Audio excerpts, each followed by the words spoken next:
Moje ime je Romana Rejc, imam ekološko kmetijo, se pravi, da pridelujem ekološko zelenjavo, oljčno olje, aloe vero, nekaj sadja.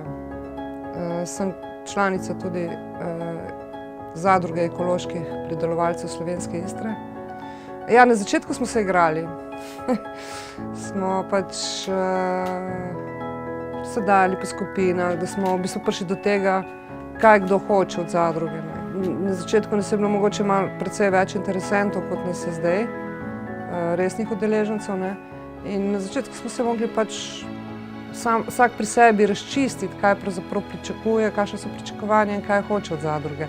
In potem smo postopno prišli do tega, kakšne so naše realne možnosti.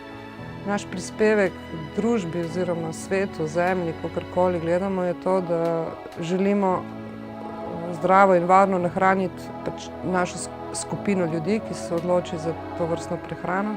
Ne da bi s tem obremenjevali okolja, da bi uničevali zemljo, da bi tako kot drugi grebli, pa še, pa uničujemo vse, pa ni važno.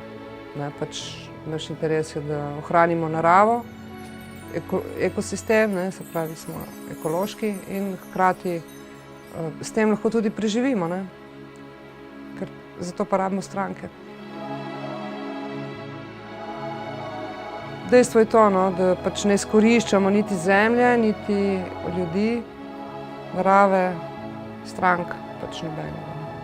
Za naš nadaljnji razvoj je pomembno to, da še naprej v bistvu sodelujemo, tako ker zaenkrat nas je sicer malo, ampak smo ful povezani in za nadaljnji razvoj je ravno to pomembno, da smo še vedno povezani in če bo še kakšen nov član prišel, bomo še toliko močnejši.